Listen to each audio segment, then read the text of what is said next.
Admiral Kira stood at the viewport of the orbital defense station Artemis, watching another colony's atmosphere dissolve into space. New Damascus, humanity's third-largest settlement, was dying. Through reinforced plexiglass, she observed the shimming barrier of the magnetosphere failing, letting deadly radiation pour onto the surface below. "Evacuation status?" she asked, her voice steady despite the rage burning in her chest. Commander Marcus Wright, her head of operations, consulted his neural interface. 87% of colonists are aboard emergency vessels. The rest. He didn't need to finish. They both knew the rest wouldn't make it. This marked the 7th colony lost in 2 years. 7 natural disasters, 7 technological failures that the Galactic Council's experts deemed unfortunate but unavoidable consequences of pushing too far too fast. 7 times they'd offered condolences and technical assistance, all while their eyes gleamed with something that looked suspiciously like satisfaction. But this time was different. This time, they had proof. "Show me," Kira ordered, turning from the viewport to face the holographic display dominating the station's command center. The air shimmered as Dr. Raj Kapoor's latest findings materialized before them. "It's in the quantum signature," Raj explained, his hologram pointing to a complex wave pattern. Every colony's magnetosphere collapsed following the exact same pattern. Not similar, identical. The mathematical probability of this occurring naturally is effectively 0. Kira studied the data, her cybernetic eye whirring as it processed the information. "And you're certain this traces back to the Council?" Raj nodded grimly. "The quantum harmonics match their terraforming technology perfectly. They're using their knowledge of our systems to make these attacks look like natural failures. But they got sloppy with New Damascus. We detected their quantum signatures before they could mask them." The revelation confirmed what many had suspected, but none had dared voice. The Galactic Council, humanity's supposed mentors in the cosmic community, were systematically destroying human colonies. The question was why. The answer came from an unexpected source. Lieutenant Diana Joe, a quiet analyst who specialized in xenopsychology, stepped forward. "Permission to share a theory, Admiral." Kira nodded. "Speak freely." "They're afraid of us," Diana stated simply. "I've been analyzing Council communications, both official and intercepted. They're terrified of human adaptation rates. In the century since first contact, we've advanced more than most species do in a millennium. Their predictive models show us surpassing their technology within 50 years. The command center fell silent as the implications sank in. The Council, a confederation of over 30 alien species, had welcomed humanity with promises of guidance and partnership. But it had all been a lie. They'd studied human technology, learned our weaknesses, and were now exploiting them to halt our expansion. "Options?" Kira asked, her mind already racing through possibilities. Commander Wright straightened. "We could present our evidence to the General Assembly. Some of the younger Council races might support us. And risk showing our hand." Diana countered. "The moment they know we've discovered their deception, they'll abandon these subtle attacks for something more direct. We're not ready for open warfare." Kira's cybernetic eye pulsed as she processed the tactical simulations. "No," she said finally. "We do something they'll never expect. We let them think they're winning." She strode to the central command table, activating its secure protocols. "This information doesn't leave this room. As far as the galaxy is concerned, we're still the struggling newcomers, desperately trying to understand why our colonies keep failing. Meanwhile," her hands danced across the holographic controls, pulling up classified files that even most of Earth's government didn't know existed. Project Prometheus, a series of underground research facilities that had been developing technologies far beyond what humanity officially possessed. "We've suspected something like this might happen," she revealed.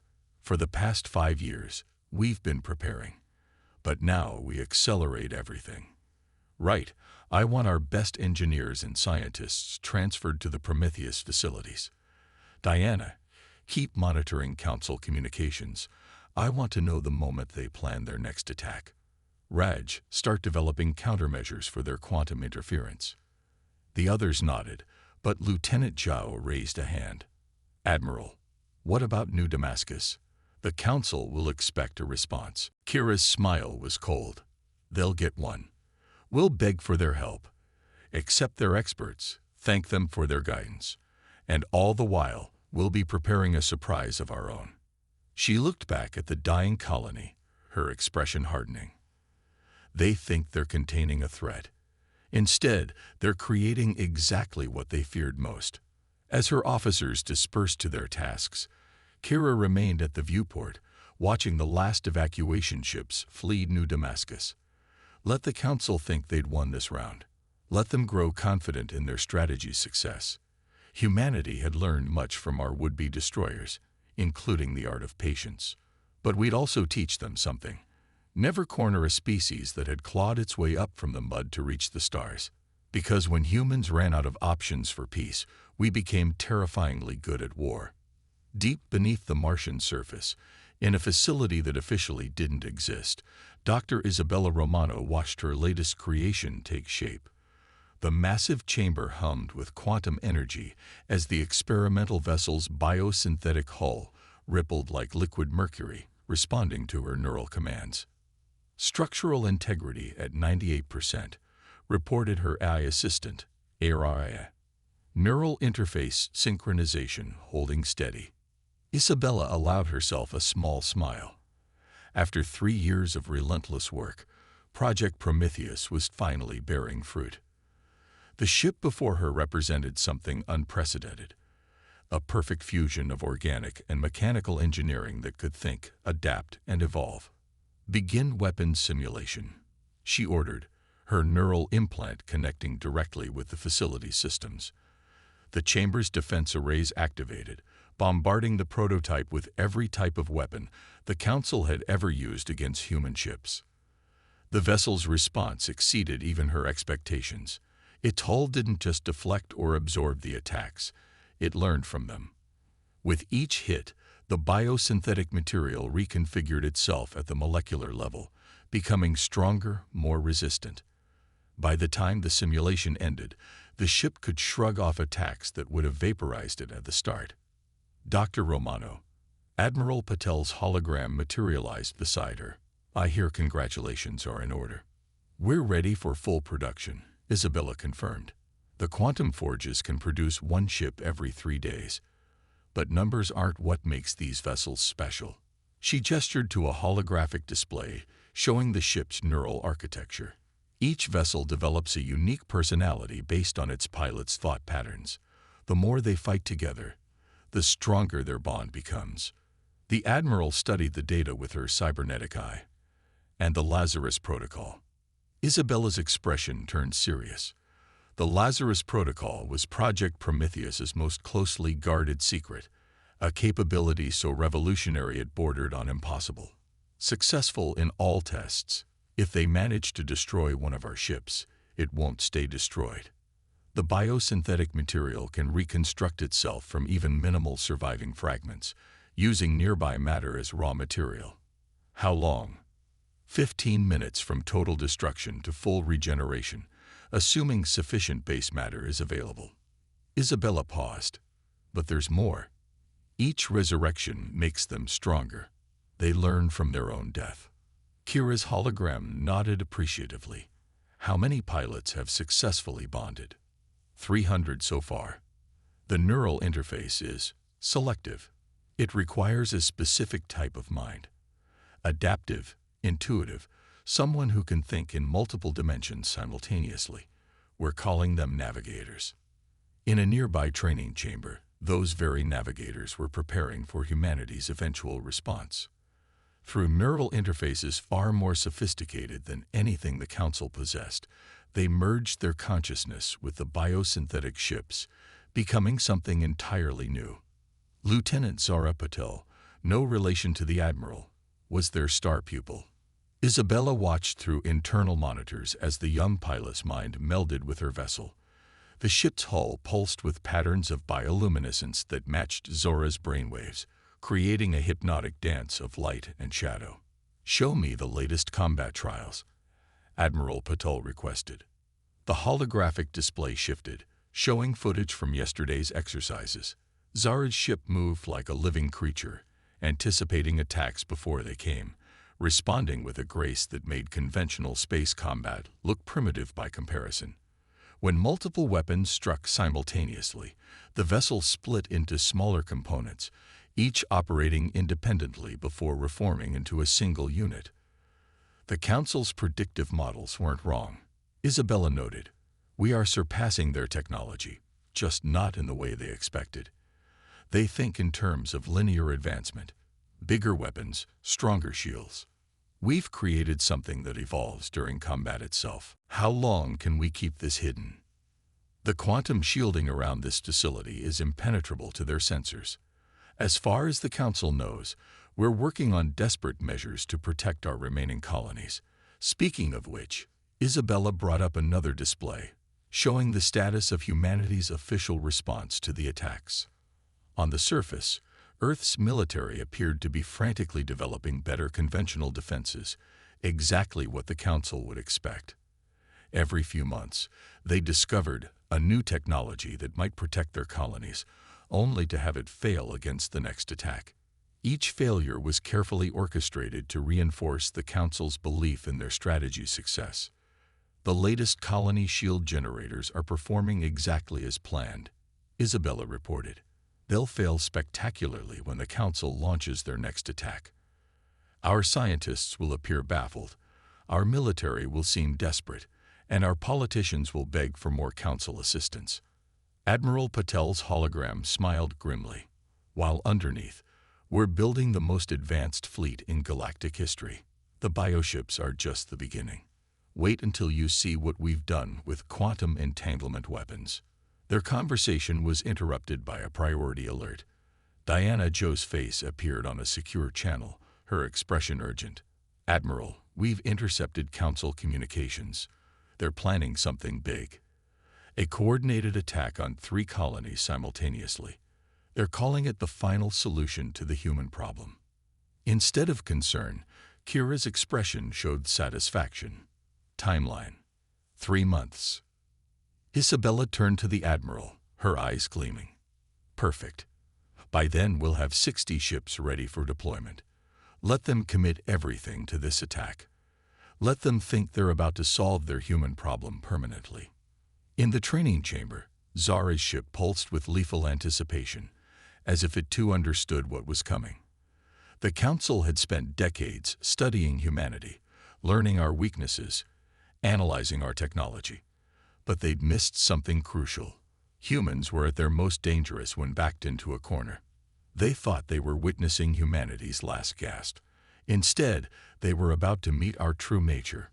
In trying to prevent our rise, they'd only ensured it would be far more dramatic and far more terrible than their worst predictions could have imagined.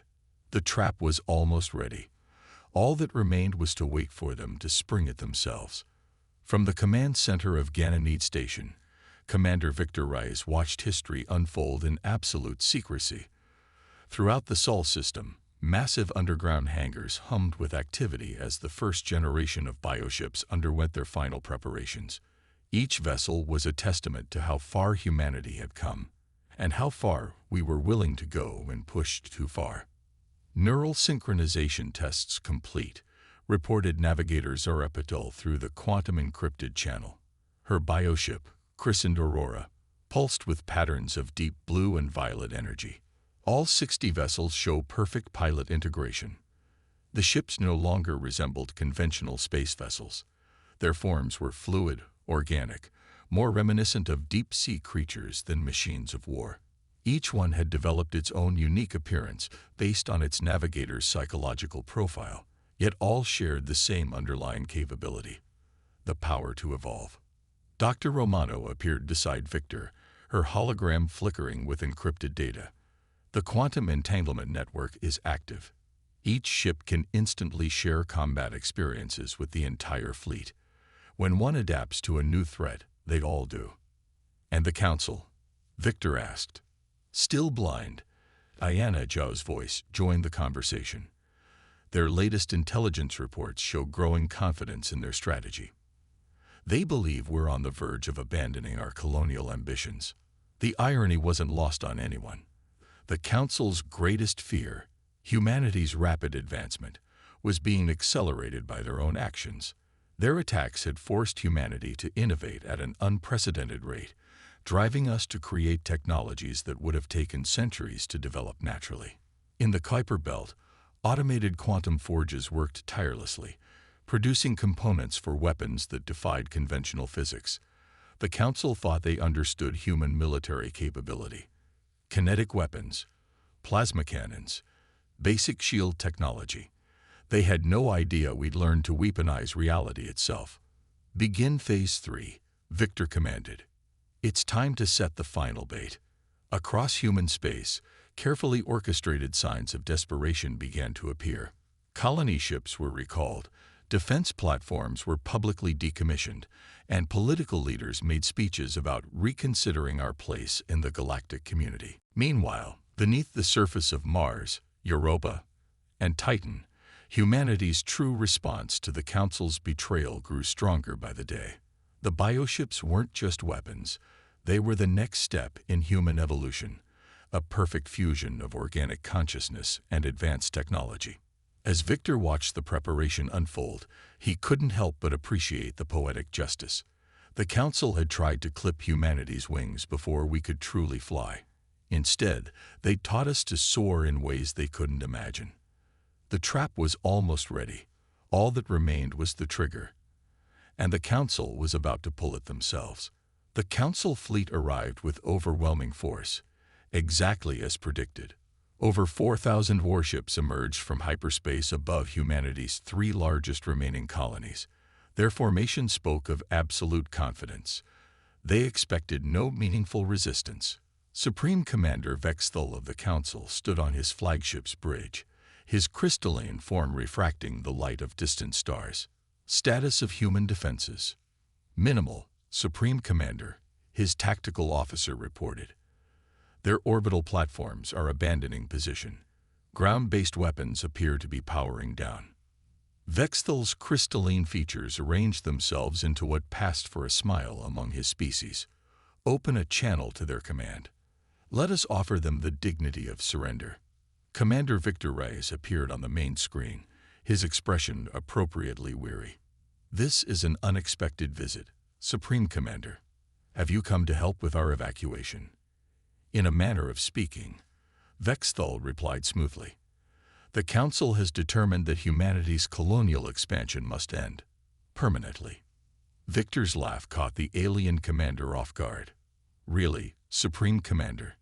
Is that what you're going with? The human's fatigue vanished, replaced by something that made Vexthal's crystalline form shiver involuntarily. Execute Operation Phoenix, Victor commanded. Across all 3 systems, the trap sprung. Massive doors opened in the surfaces of moons and asteroids that Council scans had dismissed as lifeless. From these hidden bays emerged humanity's response to years of sabotage and betrayal. The bioships rose like avenging spirits, their forms shifting and flowing as they moved. Leading them was Navigator Zara in Aurora, her vessel's hull now a deep crimson that seemed to drink in the starlight. By the way, Victor added, I should introduce you to some friends. Dr. Romano's voice filled the Council command channel. Supreme Commander, I've been looking forward to this demonstration. You see, while you thought you were winning, we were evolving. The bioships accelerated, their forms shifting and adapting as they moved. When the Council fleet opened fire, their weapons found targets that learned from every hit, becoming stronger with each attack. All Phoenix units, execute Battle Plan Omega, Victor commanded. Show them what humanity can do. The battle that followed would be studied for centuries to come. The Council fleet's numerical advantage meant nothing against ships that could split, reform, and resurrect themselves. Every destroyed bioship rose again stronger, incorporating the very weapons used against them into their evolution. Navigator Zara led the charge, Aurora moving like liquid starlight through the enemy formation. Her ship had evolved beyond its original design, becoming something that defied conventional physics. When Council vessels fired their strongest weapons, Aurora didn't just survive. It absorbed the energy, used it, grew from it. Impossible. Vexthal whispered as a third of his fleet fell in the first hour. What are these abominations? Not abominations, Dr. Romano corrected. Evolution. You tried to destroy us because you feared our potential. In doing so, you forced us to achieve it ahead of schedule. The battle lasted 3 days. By its end, the Council's mighty armada was reduced to scattered debris, while humanity's bioships had evolved into entities that barely resembled their original forms. They had become living weapons, each one a testament to human ingenuity and determination. In the aftermath, as the galaxy reeled from the revelation of humanity's true capabilities, a new order began to emerge. The Council, its military might shattered and its credibility destroyed, faced a reckoning among its own member species. What are your terms? Vexthal asked from his ruined flagship. Victor's response was measured. Humanity doesn't seek revenge or dominance. What we want is recognition, not as students to be controlled, but as equals to be respected. The peace negotiations that followed would reshape galactic society. The Council was reformed, with humanity taking its place as a full member. Our bioship technology, while closely guarded, proved that technological advancement didn't have to be a zero-sum game. In the decades that followed, humanity's influence spread throughout the galaxy, not through conquest, but through innovation. The bioships evolved into tools of exploration and discovery, leading a new age of cosmic expansion. Admiral Patel, standing on the observation deck of the new Terran embassy on the Council homeworld, reflected on how far they'd come. They tried to clip our wings, she mused to Diana Zhao, who now served as Earth's first ambassador to the reformed Council. Instead, they taught us to soar, Diana finished, though not in the way they expected. Below them, in the embassy's quantum-shielded labs, Dr. Romano and her team continued their work. The bioships were just the beginning. Humanity's potential, once freed from constraint, proved to be more magnificent and more benevolent than anyone could have predicted. The galaxy had learned an important lesson. Never try to cage a species that had evolved to break free of every limitation placed upon it. For in doing so, you might just create exactly what you feared most. A civilization that transcends not just its constraints, but the very definitions of what's possible.